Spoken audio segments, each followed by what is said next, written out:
Gender ഫ്ലൂയിഡിറ്റിയെക്കുറിച്ച് നമ്മൾ സംസാരിക്കുമ്പോൾ തന്നെ ഈ ഹോമോസെക്ഷുവാലിറ്റിയെ സംബന്ധിച്ചിട്ടുള്ള പലതരത്തിലുള്ള ആശയവാദങ്ങൾ വരുമ്പോൾ മതങ്ങൾക്കുള്ളിൽ പോയിട്ട് ഇത് അനുവദനീയമല്ല എന്ന് പറയുന്ന കോട്ട് ആൾക്കാർ എടുത്തുകൊണ്ട് വരും. അപ്പം ഇതിന് മറുവാദം എന്ന് പറയുന്നത് ഒന്ന് അതിനെ തള്ളിക്കളയുക, രണ്ട് ഇതിൻ്റെ ഉള്ളിൽ നിന്ന് തന്നെ കോട്ട്സ് കണ്ടുപിടിക്കുക. നിങ്ങൾ ഇതിൻ്റെ ഉള്ളിൽ നിന്നുള്ള കോട്ട്സ് കണ്ടുപിടിച്ച് അതിനെ കൃത്യമായിട്ട് ഇത് എക്സിക്യൂട്ട് ചെയ്തിട്ടുണ്ട്, ഇതിനകത്ത് അത് എക്സ്പ്ലെയിൻ ചെയ്തിട്ടുണ്ട്, എങ്ങനെയാണെന്നുള്ളത് വ്യാഖ്യാനിച്ചിട്ടുമുണ്ട്.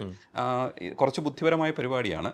പക്ഷേ നിങ്ങൾക്ക് ആശങ്കയില്ലേ? ആശങ്ക ഉണ്ട്. പക്ഷേ അതാണ് ഇനി ആ ഇൻട്രസ്റ്റിംഗ് പാർട്ട്. ഇനി എങ്ങനെ ഞങ്ങളുടെ അവിടെ ഉള്ള ഞങ്ങളുടെ ഒരു കമ്മ്യൂണിറ്റി ഇതെല്ലാം എങ്ങനെ ഉൾക്കൊള്ളുമെന്ന് ഞങ്ങൾക്കൊരു ഉത്കണ്ഠയുണ്ട്. സോ അത് ഞങ്ങൾ അതിനകത്ത് പറയുന്നുകൊണ്ട് ബുദ്ധിമുട്ടുണ്ടായിരുന്നു. ഒരു ക്യാരക്ടറിനോട് ചോദിക്കുകയല്ലേ ബുദ്ധിമുട്ടുണ്ടായിരുന്നെങ്കിൽ ഇതിനെ, അതെ അതെ അതായത് പള്ളി കമ്മിറ്റിയുടെ പ്രസിഡന്റ് ബുദ്ധിമുട്ടുണ്ട് ഇങ്ങനത്തെ ഒരു കഥയിൽ അഭിനയിക്കാൻ എന്ന് പറയുന്നത്. ഐ തിങ്ക് ആദ്യ തലമുറയും ഒത്തിരി ഓപ്പൺ മൈൻഡഡ് ആയി. കാരണം ഇപ്പോൾ ലോകം തന്നെ എത്രയും ഓപ്പണാണ്. ഒത്തിരി കാര്യങ്ങൾ ടോപ്പിക്സ് പറയുന്നുണ്ട്, സംസാരിക്കുന്നുണ്ട്.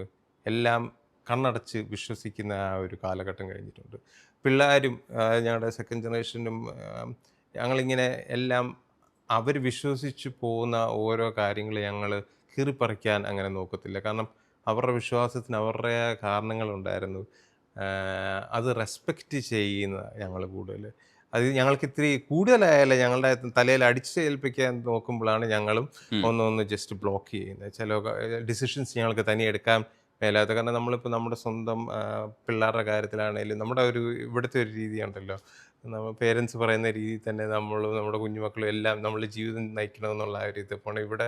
അവിടെ ഒത്തിരി പേര് ഒരു ഓഫ് ഏജ് ആയിക്കഴിഞ്ഞ് പെട്ടെന്ന് സ്വന്തം തീരുമാനങ്ങൾ എടുക്കാൻ വളരെ പ്രാധാന്യം കൊടുക്കുന്നു.